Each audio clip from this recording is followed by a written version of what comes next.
be anything wrong, but hey, we never know. Here we are, we're live. Hi everyone, and welcome to our author chat with Diane Saxonn. I'm just going to pass over to Diane right now to say hello and introduce herself. Hi, I'm Diane Saxonn. I have got a 4-book deal with Boldwood Books to write psychological crime thrillers. The 3rd book of which I've just finished writing, and I'm in the middle of doing edits. And there's a bit of an interesting story about that as well, so I'll get to that a bit later on. But at the moment, I'm just about to embark on book 4 as well, so some interesting stuff ahead of us. Exciting. And I've got, so your first 2 books are The Keeper and Copycat. That's right. Yeah, featuring Jenna Morgan. That's correct. DS Jenna Morgan and her team. And I think what's happening is the team are developing along with Jenna Morgan. So we've got a lovely relationship going on, and I'm quite a character-based writer. So my characters will drive the story forward. And if there's a particular character who has a story to tell, they're coming forward. And I know that, Caroline, you've read both The Keeper and Copycat. And I think you actually preferred Copycat. Yeah, just a little bit. I mean, they're both really good. I heartily recommend them to the group as good reads. You've done lovely, lovely reviews. So thank you very much for that. But I think in Copycat, you see the development of the young police officer a bit, Ryan Downey. And I think he's got such a lovely appeal. And everybody seems to love Mason as well. So although Jenna Morgan is the main character, I think there's this lovely character building going on with the whole team so that they are involved. I was going to get on to asking you about Mason actually slightly later in the chat, but I'm going to ask now. Is there some hope for Mason and Fliss getting together? Book 3? Have a look at book 3. I can't say any more than that. I don't want to spoil anything. But Mason and Fliss are quite involved in book 3. Oh, wonderful. I do have some questions for you from the group already. Oh, good. So we'll start with one from Jason Kelly. He says, do you have any say on your book covers?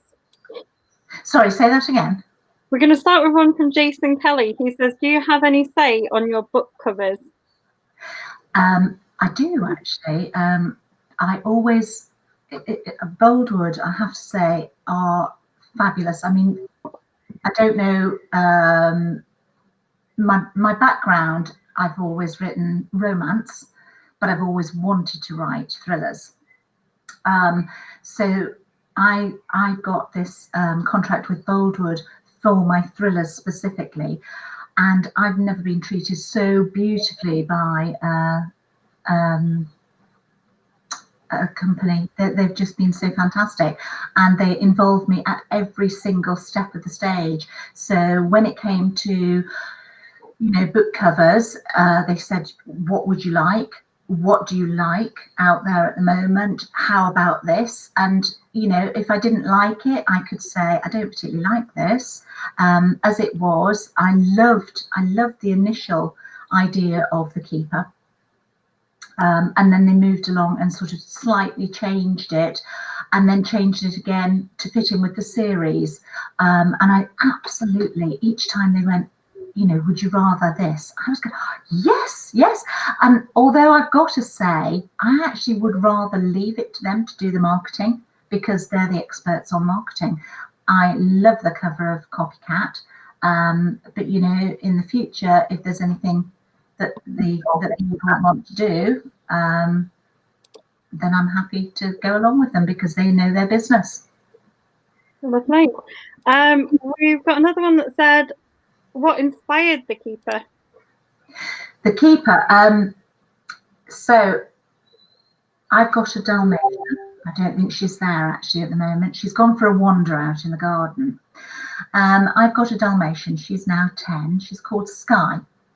And I also have a black Labrador, but he's a lot younger. And I used to go for long, lonely walks along Iron Bridge, which it's very atmospheric. So it's a gorge. There's a huge river that runs along the bottom of the gorge, and then up into the hills you go. And the further you get up, the steeper it gets, and it's all woodland. And one day I was walking along with my Dalmatian, with Sky, and I actually had this slightly uncomfortable feeling. It was late autumn, which is when the book's set, and I had this slightly uncomfortable feeling that I was actually being watched. So I stopped and thought, there's somebody up there watching me. And I looked up into the hillside above me, and it was actually a herd of deer, and they'd all frozen, and I froze.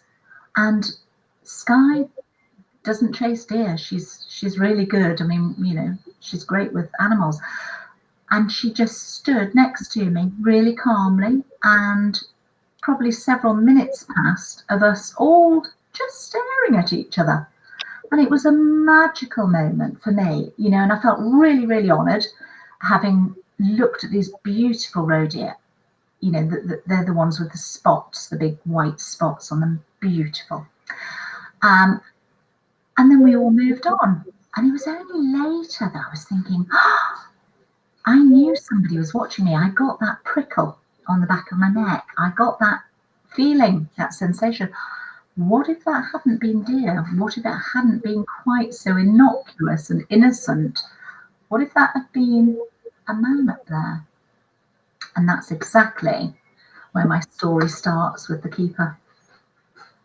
And is Sky the inspiration for the Dalmatian and the keeper? She is. Although, well, you know, Dalmatians have such characters. I can't go into how much character. I've had dogs all of my life, and I have never had a dog quite like a Dalmatian. And I believe they've got quite a lot of character as a breed.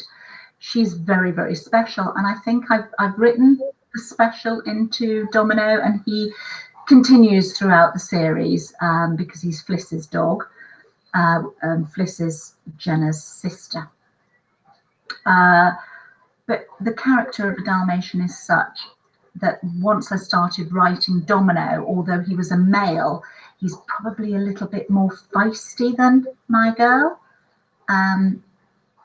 But that was the character, definitely based on Sky. Does Sky ever use your kitchen like Domino does in the book? Oh, that was totally out of Sky.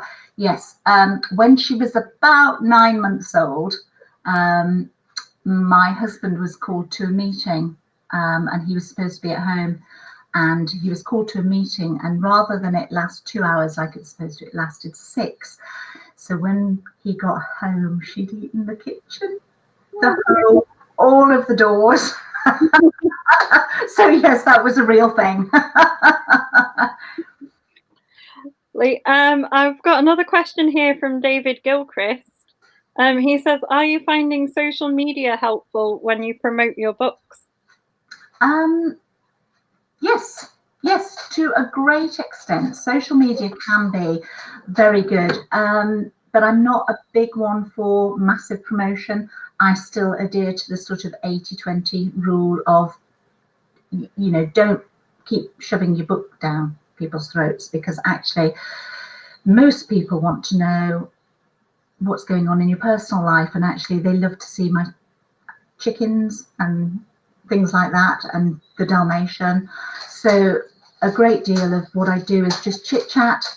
I love, I mean, all authors love reading, so I'm already, you know, belong to things like the UK Book Club, because actually that's what I love to read. So that's my main thing, is just socializing, and not over promoting, because I do think that people get sick of that. They get sick of seeing somebody say, buy my book, buy my book. So once in a while I say, oh look, I've got a book. But mostly it's chit chat and enjoying socializing and finding out new books for me to read as well. Because the copycat only came out recently, didn't it? So how did lockdown affect your launch plans for that? Yeah, quite horribly actually. Yeah. So I was supposed to be at Crime Fest. In fact, I think it's now. It was supposed to be, or next week, beginning of June. So I was on a panel at Crime Fest, and I had loads of book promotions with Waterstones and the libraries and things like that. So that all got closed down, which is massive, massive impact. Because you get all your books in ready to do signings, and I've got a couple of boxes of books just sat here ready to be signed, and I know Jason Kelly actually did come along just before lockdown, in late February I think it was, to Waterstones in Telford, and so I've met Jason Kelly, who asked the question earlier. So yeah. So I see there's a couple of questions from Samantha Brownlee. There is, yeah. She said, let's have a look. How much research do you do for each book? I do a massive, massive amount of research. Luckily for me, I have my husband's actually a retired police officer, so I can grill him at any time. I'd give him a nudge at 3 o'clock in the morning and say, can you just tell me what would happen if you wanted to issue a warrant for somebody? What is the process? And he's really, really good, because and this isn't being rude about my husband, but he doesn't have the imagination that would write a book. But what he does have, when I say to him, look, I need this to happen, he'll say, well, that can't happen. But, if you word it slightly differently, this is how this would happen. And he's really great at keeping me grounded on the procedural side of things. So one of the things I'm really proud about is that the procedure is correct. And I always feel that kind of thing has to be right. And as far as research in other areas is concerned, things like forensics, I've actually been taking some of the online courses with the universities, University of Durham, and all of that really some fantastic, and especially in lockdown at the moment, if you can get on any of these courses, the forensics courses are fascinating. You know how a body deteriorates and at what stage it deteriorates, and things like, and for book 3, I've done such a lot of research. I've actually sat down with experts in the field of, can't say because it's book 3 and I don't want to give it away, but it was initially called Burn, and it's about a house being burnt down and the family being killed. And that I actually went and spoke to some firemen and had lots of conversations and have emailed them back and forth, because I want the details. And what I do is do a massive amount of background research and put in a nugget, but that nugget has to be correct for me. Samantha followed her question up about the research with, have any of the answers your husband given you surprised you? No. No. Well, only so far as I know my husband so well. We've been married for a number of years, so long, and I've known him all of his career virtually. So we got married when I was 19, and I'm now a little bit older, and so not really. As I say, he keeps me grounded. So if I want to go off on a tangent, he'll actually pull me back and go, well, actually, that probably wouldn't happen. And sometimes we'll be just chatting about, and I run out into the garden and say to him, I'm halfway through this scene and this is happening. And he'll go, yeah, yeah, yeah, yeah. And I'll say, so what would you actually say? What would be the words? But he's never been one to come home and tell me all about a case. We've never really done that. So no, he hasn't surprised me. Is there any of him in any of the police characters that you have? Yes. And he'll probably be horrified to know this, but actually part of Brian is what I met as a young man. Is there's a slight tiny bit of Andy in Ryan in those very first years, that sort of slight, because he was 21 when I met him, well 20 actually when I met him, and I was only 16, and he was long-limbed, skinny, a little bit awkward, and then grew into himself, which is exactly where we've got the character development with Ryan. And a true gentleman as well, if he's like Ryan. Do you know what? He's an absolute gentleman. Denise Bonner-Masters, when is book 3 coming out?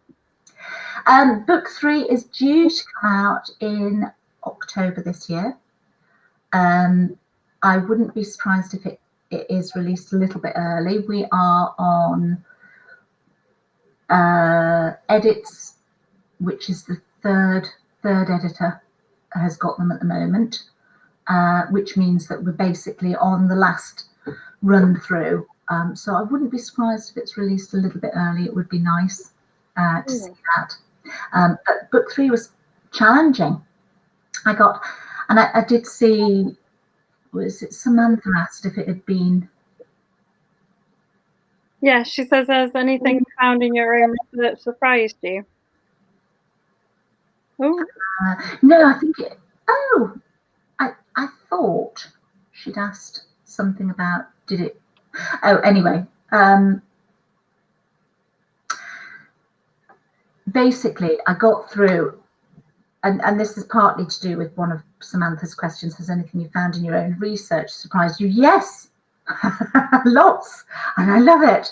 And the thing is, you've got to be really careful not to go off on a tangent. And what I found was book 3, we just literally got into lockdown as I was halfway through it. And I think, although I didn't realise it at the time, it really threw me. And looking at some of the other authors online, I've seen that quite a lot of them have been disturbed by the things that have gone on, and you can't necessarily use your imagination. And what I did was I submitted book 3, and when I submitted it, I thought, I'm not happy, I'm really not happy. And I have the most fantastic editor, Caroline, absolutely brilliant editor, and I wrote to her and I said, I'm really not happy about the book, and she read it and she came back to me and she said, what do you want to do? And I went, I'm going to rewrite it. And I literally chopped 30,000 words from the book and went, it's wrong. It went off at a tangent that made it more police procedural rather than psychological, and that's not what I wanted. And Caroline was so fantastic. She just gave me some room to rewrite it, and I literally, in 2 weeks, I hauled out 30,000 words and went, I'm dumping them, which was a little bit painful, but I knew it was right. And I rewrote the whole from 60% onwards. I rewrote the whole of the end of the book. Wow. In 2 weeks, and it's fabulous now. Even though I say so myself, I'm happy with it now. Whereas I was like, oh, this isn't quite where I was going with this, and suddenly it all fell into place. And the moment it did, you just run with it then. This is interesting, actually. We had a question before we started from Pat Adams Wright, and she says, how do you plan your books, if at all? I'm a pantster, so I fly by the seat of my pants. My books are very character driven.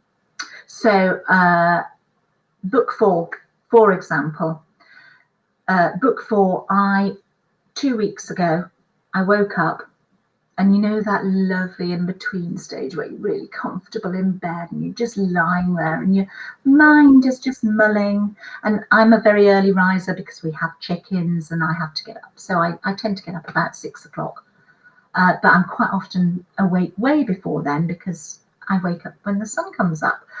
So, 5 o'clock in the morning and I'm lying there, and literally the way books come to me is it's almost like a camera roll.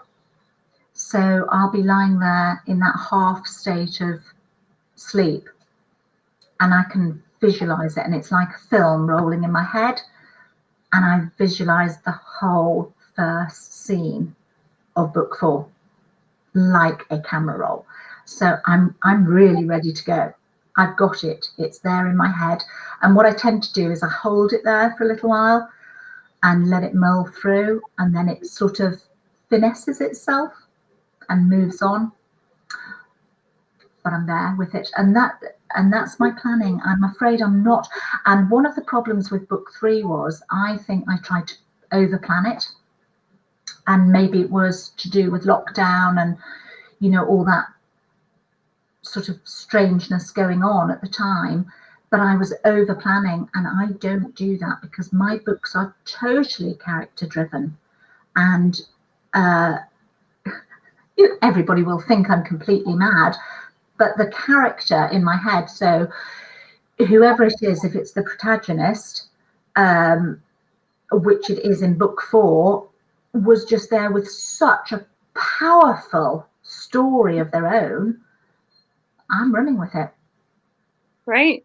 Gemma Rogers said, how many ideas do you have bubbling in your head at once? Too many, and I control that. I've learned to compartmentalize now. So basically, book 4 has come to me, as I said, it's just in that in-between state, and it's so forceful and so full on. But I know I was still in full edits. And so I've had to go, right, sit there, you bubble away, because I know that part of my brain won't let go of it. And I will remember. I don't need to sort of write it down. I will remember this scene. It's still there. I can visualize it now. And I kind of compartmentalize it and go, you just carry on bubbling while I do this bit.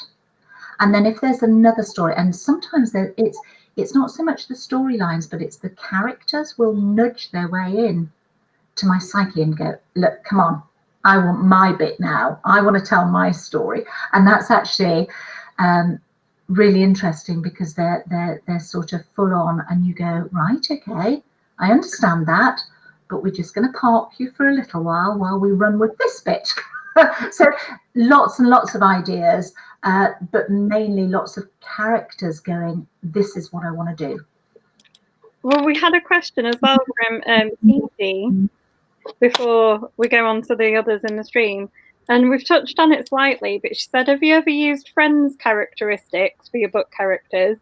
And have the friends ever actually questioned the similarities? No, I don't tend to. Although there is a little bit of my husband in Ryan, as we've said, I don't tend to. What might trigger is just a sentence somebody said, or something they've done, which might be really funny or really sort of shocking, and it might mull there. It can sit there for years, and then suddenly it will come back, and it might be that there's a slight characteristic that you use, but no, I don't think anybody would recognize themselves necessarily. Although my daughters, when they read my books, they love my books, and they're hugely supportive, but they say, oh yeah, we kind of recognize that character. And so maybe subconsciously there is a bit of people in there that they recognize, but I wouldn't say that anybody would go, oh, that's me.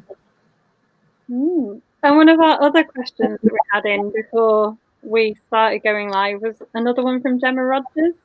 She said, tell us about your journey to publication. Did you get many rejections? I always feel slightly guilty here because no, I didn't. So I've got 12 romance novels, which actually I've got back off my publisher in America. I actually got published immediately with my first romance novel, which was amazing. I wrote to probably 4 publishers in one go, and within 3 weeks I had a contract, and that contract stayed with me, and I wrote 12 books basically for the same publishers. Although I migrated publishers, it was with with one of the editors that was my acquiring editor at the same time. With Boldwood, I literally had a look at who I really loved as a publisher, and Boldwood were brand new publishers coming out with an absolutely phenomenal background for the ladies that run it. And I had literally finished The Keeper at the same time as they opened their doors for publications, and they were the only ones I sent my manuscript to, and I had a contract within 3 weeks. And so I don't have one of those stories of, yes, I had loads of rejections. I've been hugely lucky, and I really appreciate it. I've got a question that's coming on the stream from, I think it's Will Templeton. He said, what prompted the change from romance to crime? Hi, Will. Thank you very much. Do you know what? I've always wanted to kill people. It wasn't. I love reading, and I think that's a major basis for obviously any author. And I've realised over the years that quite a lot of people have one genre or another. I don't. I love romance. I love crime. I love thrillers, and I love fantasy. So I just love reading. So I'll just suck in any book that is good. And before I started writing my romances, I'd actually got this idea, and the idea was for The Keeper. And I parked it because I actually had a foot operation, and I was writing this deep, dark thriller, and I thought, oh, do you know what? That's a bit too heavy for me at the moment. And I literally had my foot up for 2 weeks after an operation, and I couldn't go anywhere. And I thought, you know, I'd really rather something a bit lighter than this. And I wrote a book in 2 weeks, and that was my first romance novel, which was called Loving Lydia. And it is funny. It's a funny book.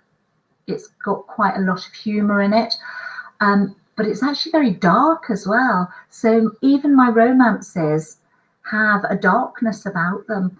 And then I'd been writing, and I'd got my 12th novel published, and I just suddenly stopped and went, no, this thriller has to have its moment, and its moments now. And so I stopped writing romance and dedicated probably a year to writing The Keeper.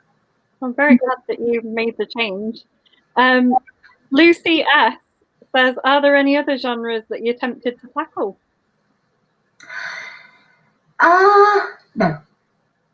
No, I'm probably, I will always write romance. I've still got a couple of romances that are half written at the moment, and I will go back to them. But at the moment, my time's consumed actually with Jenna Morgan, and I think the whole series, bless you. I think the whole series actually at the moment,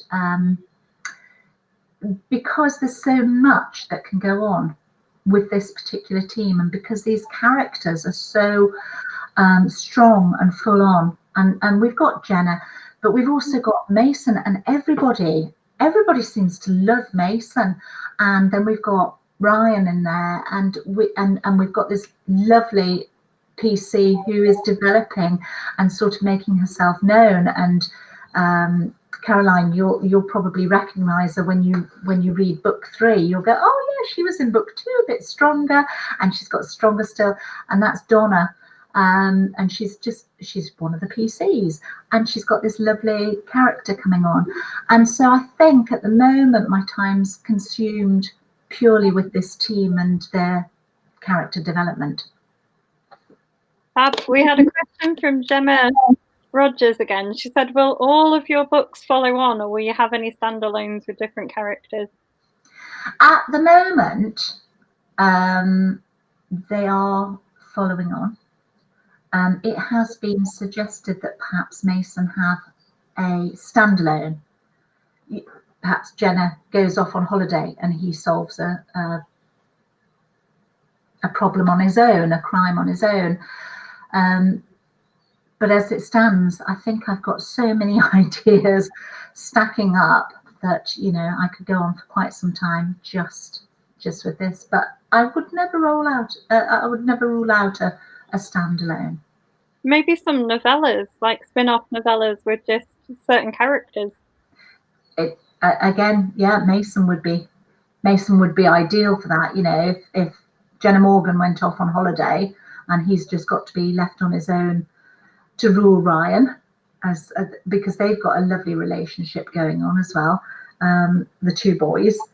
And I could see that happening at some point. Great. Sarah Mackenzie said, sorry for coming late, but do you have a set routine for writing? I do. I'm quite strict, actually. I do like to, specifically when I've got a deadline, every morning. And I did notice from Samantha Brownlee, she was asking about exercise. So I'm going to bring this in as well. So basically, every morning I go out for a couple of hours with my dogs. We live on the outskirts of a village, so actually we live in a cow field, basically, in the middle of nowhere. So we're really, really lucky because we don't really have to adhere to certain restrictions. We can go out.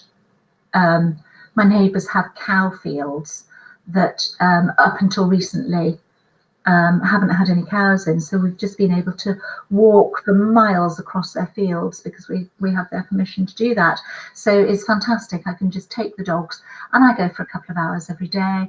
At the moment we walk around the village, the fur babies and I do that I get up at 6, see to my chickens, see to my cats, walk the dogs, have breakfast, and I am sat down at my computer between 9:30 and 10 normally, which is when between 9:30 and 10 I do any marketing, do all the Twitter bits, the Facebook bits, go on, have a look what's going on in the world, and then at 10 o'clock I'm there full on writing or editing, whichever, and I tend to do that all the way through till 6 o'clock. I have half an hour for lunch. When I meet up with my husband, and then we can talk for a little while, and then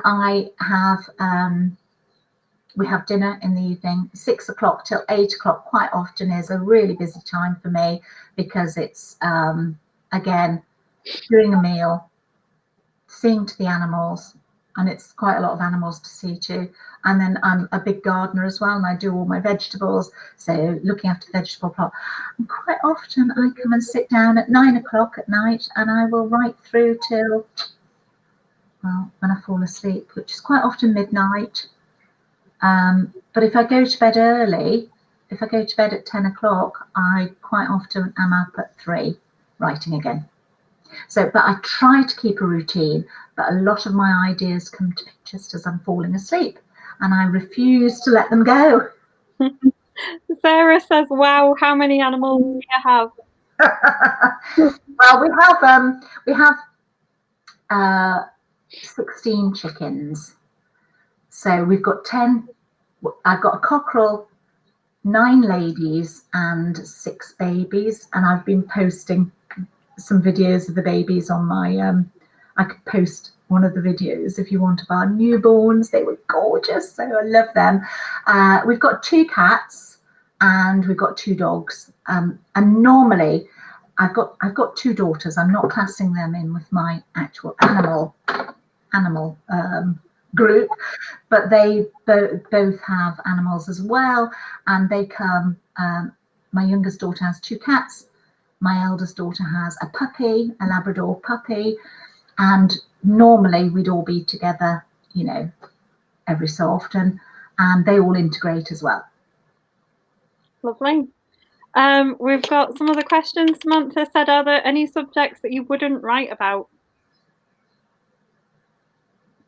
Yes, probably.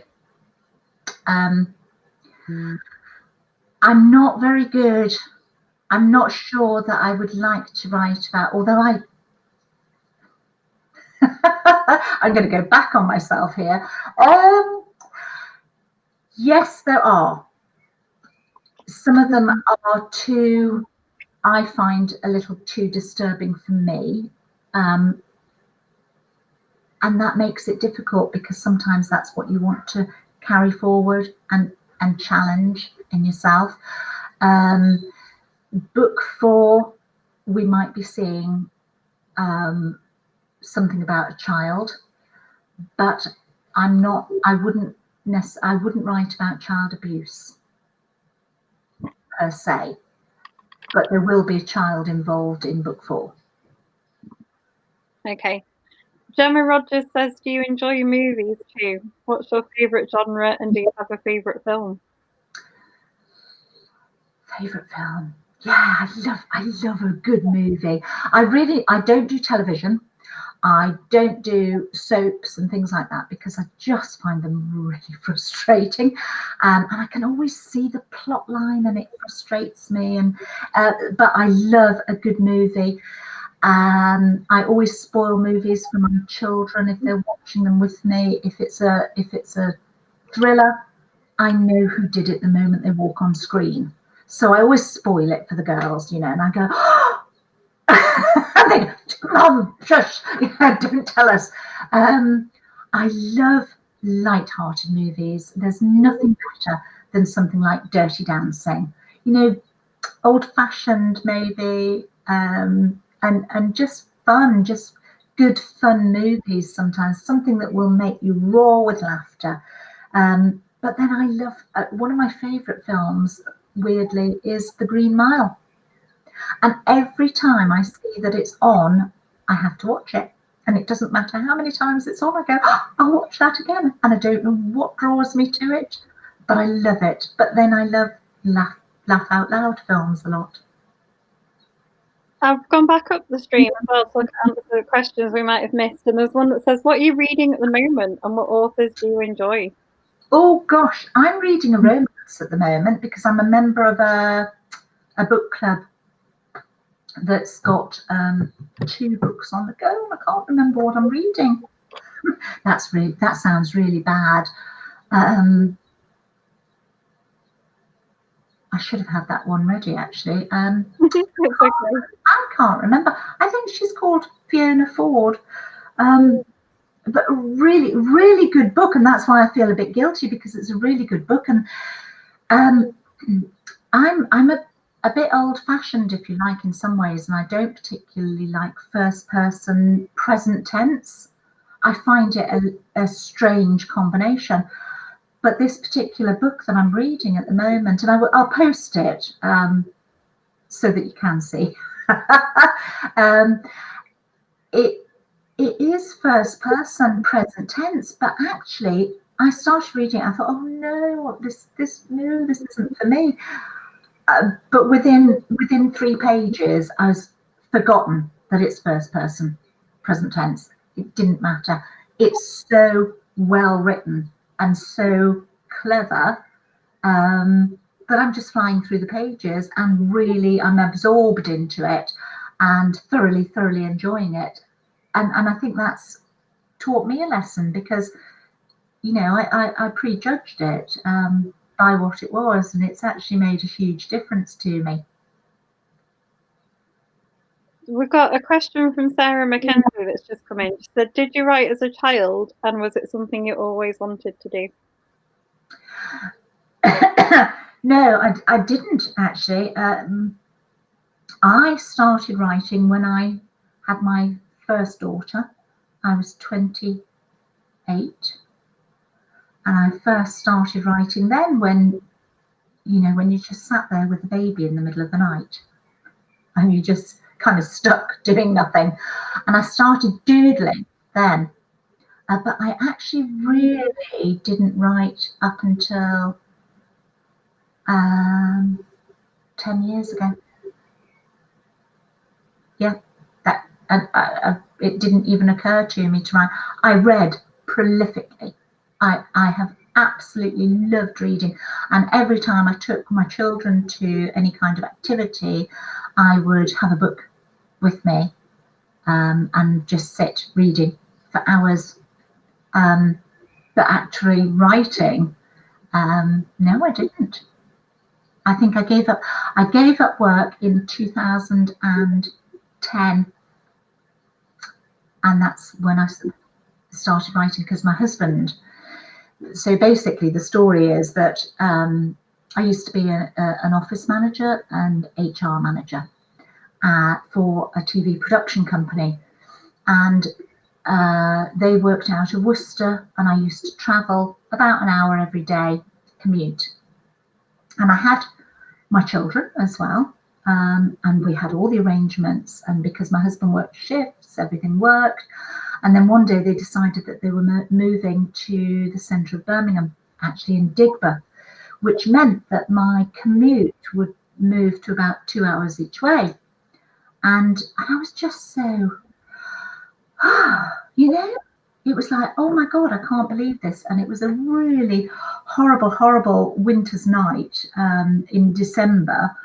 And I came home, and my husband picked me up from the train station, and he picked me up and he said to me, "Are you all right?" And I said, "No, I'm not."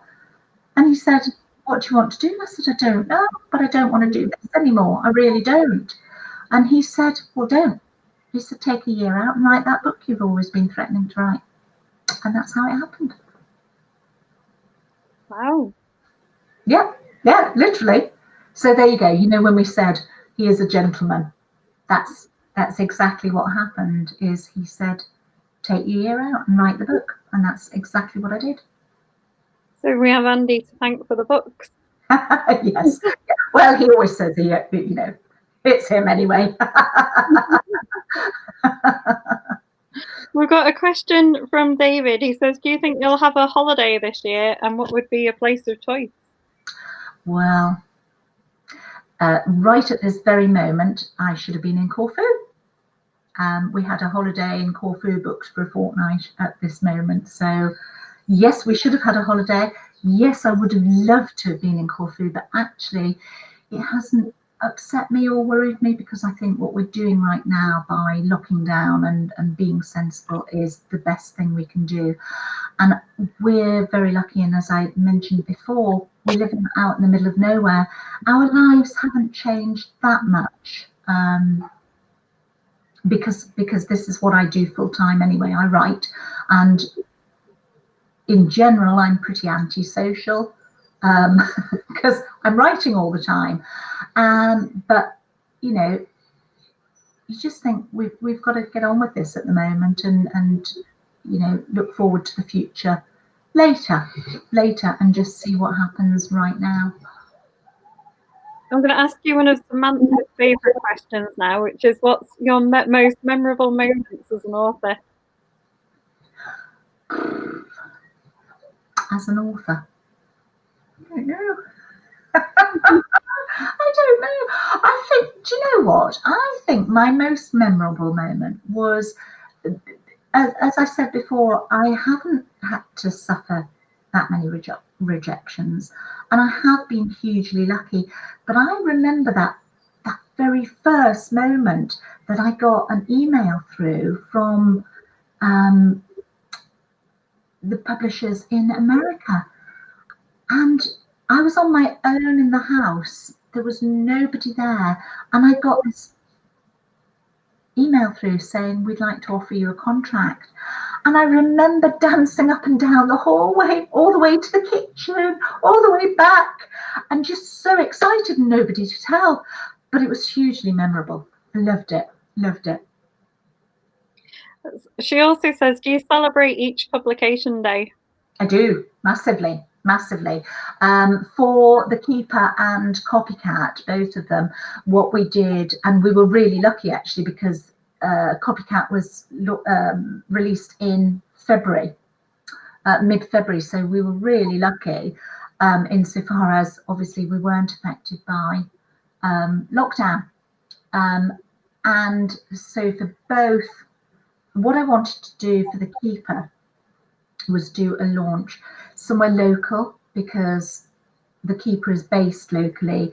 It's the team is West Mercia police force, and I wanted to keep everything local to make it that celebration of being local. So I went to a restaurant which is literally a mile and a half, 2 miles down the road from us, and it's called the Ugly Duckling. And we had a Prosecco and canapé launch evening, and I invited friends. And I invited, thinking, you know, we'll have 30 people. I invited, I think, 50, and all of them said yes, and turned up, and it was a phenomenal evening. And so when we did Copycat, I did exactly the same again, and I was also interviewed at the same time, well just before the launch, so it sort of made it something really special. And I think I'd do that all the time, because it makes it special.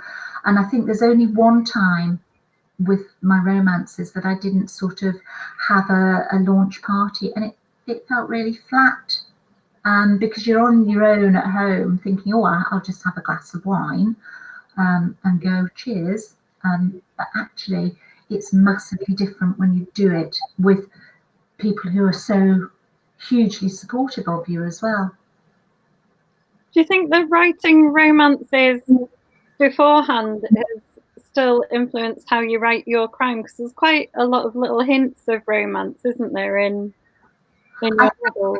Yeah, it's not just, I think what I write is people, because people have relationships, and to write something, for me, to write something that's just crime and no actual relationships, and I'm not talking about a romantic relationship necessarily, but the relationship between Fliss and Jenna, the two sisters, I think is really, really important, and it's massive. It's got a massive impact on the whole series, is that relationship between the two girls, because that's life. You know, people go through relationships. We'll see relationships develop and maybe relationships discarded, but I think the main thing is that they have to be real people, and you don't get through real life without some kind of communication, relationship. And whether it's in book 3, there's a relationship going on, and it's quite aggressive, and actually, as it developed, and again, because I listened to my characters, as it developed, it was getting quite rough, this relationship in book 3. And I think people will be quite shocked when they read it, because it's a character that's in book 2 that comes through much stronger and much more aggressive in book 3. And I think that's what it's about. So I think writing romance probably helped me character develop more, and that's what I find really important in the books, because you can't have a storyline without having characters. I think that really shines in the books as well, because, like you were saying, the relationship between Fliss and Jenna does feel really real. And if you think about your siblings, Yeah, you have, it reflects in those books as well. They do feel like a genuine pair of siblings. Yeah, yeah. It's quite funny actually, because that relationship isn't something I come from a family of 4 children. And I don't have that particular relationship, but there are little snippets sometimes that I feel are familiar to me, which isn't a bad thing. And I do think though that those relationships are so important within, especially if you're writing a series, you have to develop those relationships, and you know, and people are. I've got so many people in reviews who've said how lovely the relationship between Jenna and Fliss is, and Fliss was supposed to be like this fleeting, you know, she was book 1, but actually she's not. She's fed through into book 2 and book 3 because she's really important to Jenna. Yeah, and she has a really important voice, I think, that needs to stay being heard as well, because she shines a different light onto Jenna. She does, yeah. They do have it is a special relationship, and it's a bit of a young sister typical thing, actually, you know, having her say, but actually she's quite gentle about it. Will has asked, do you write your characters or do they write themselves? Oh, they totally write themselves. They're just there. They demand my time, and sometimes you have to say to them, you know, hang on a moment, it's not your turn yet. But yeah, no, they're fully developed in my mind as they come, and I don't even have to write them down. So I've got a lovely character, Di Taylor, and every time he comes into the story, I don't even have to look, and I do have a character sheet on him, his sort of physical attributes, but I know him, you know, and he's not a main character. He features a little bit more heavily in book 3, but he's not a main character. But I know him so well. So it hasn't even fed through into the story, the things I know about D.I. Taylor. And, you know, he's a warm character, and I really like him, and he's almost fatherly to Jenna, and he has this care and attention and so on. But that character writes himself. He is just there. What about some of the sort of more antagonistic characters? Do you feel they write themselves as well, like the journalist? Yeah, I think, yeah, the journalist's quite a nasty piece of work, actually. And I think you will see more of him as time goes by. And yeah, he's really nasty. And I don't know where that comes from, but you know, there is nastiness in this world, as we all know. And I just let him flow with what he does. But he's there, fully fledged again. He likes to hide a lot though. So he sneaks things in a little bit more. That's quite indicative of his character. He's sneaky. So occasionally I'll go, oh, all right, okay, what's he up to now? We're coming up towards near the end of our time.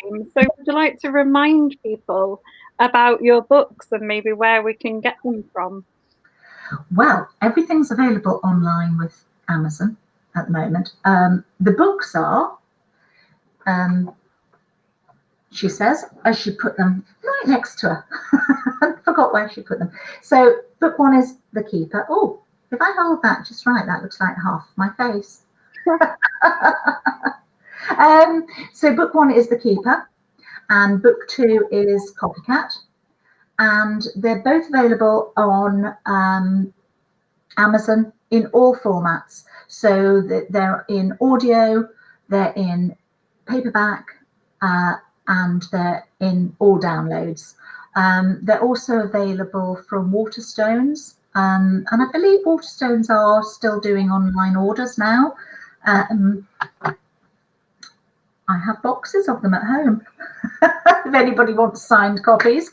I was going to say, we have a member who I know she'll probably catch up with this because I don't think she's watching, but she would ask how to get a signed copy. We do have members that like to buy them signed.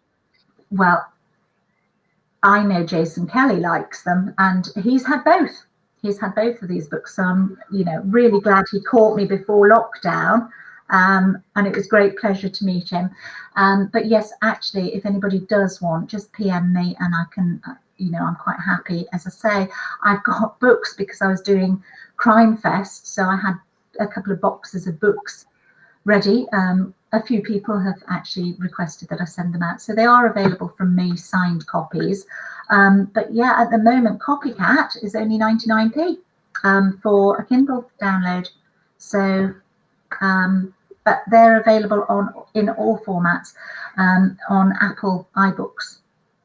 Did I say that right? I think so. Apple iBooks and Kobo and all of that. Yeah, I had the treat of finding Copycat on Kindle earlier this week. Can you get signed copies on Kindle? You can't get signed copies on Kindle, but I bought Copycat to read before I sat. You did, and you've given me a magnificent review. Thank you very much for that. I only just saw it earlier today, so that's wonderful. So I do recommend them to all of our readers. And book 3 will come out in October, you were saying? October, very possibly earlier than October. I shall probably be hearing from the publisher shortly, because by the time I get my edits in, I would imagine it'll be done and dusted by the end of June.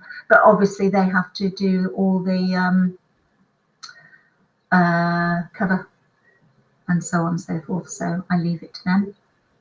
And just before we go, we've got one last question that I think would help. It says, how would you describe your style and genre? How would I describe my style and genre? Style and genre. I don't know who it's from. It says Facebook user on the side.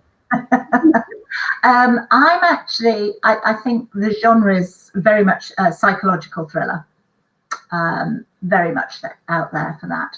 My style, I don't know, because I don't know. I don't compare myself to anybody else's style particularly. I just do what I do and I write. I did see somebody had asked about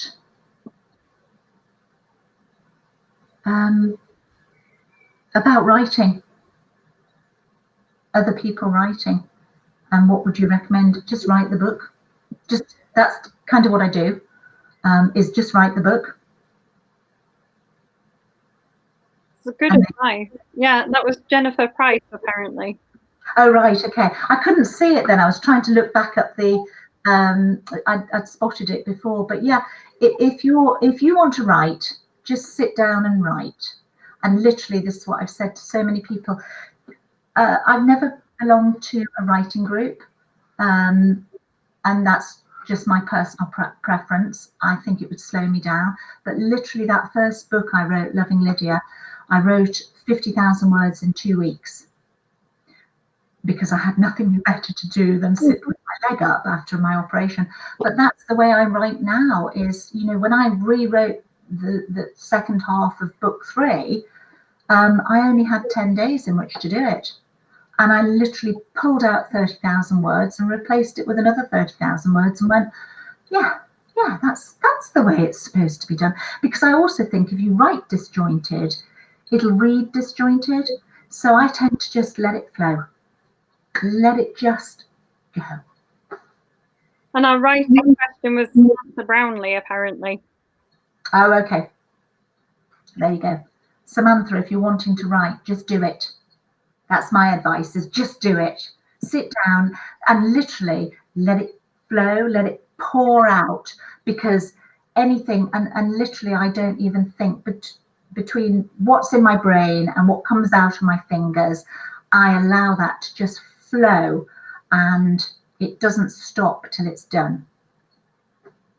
Do you read it before you send it off to an editor? Just yes. Absolutely.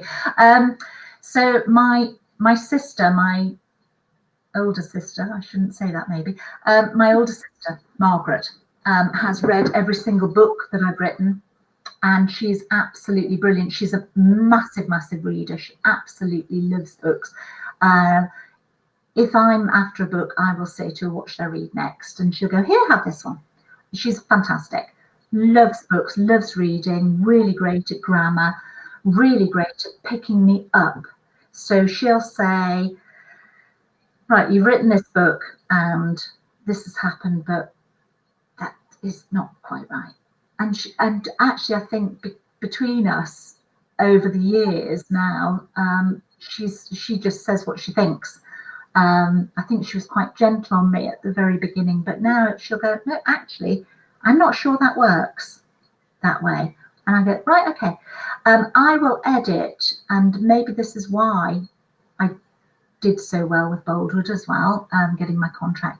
I will edit my book to the nth degree. I do not want a single mistake. There will be mistakes, obviously, in a manuscript, but to such an extent, I really want the best piece of work that I can possibly have sent to a publisher, or even now my editor. I don't send her a half edited piece.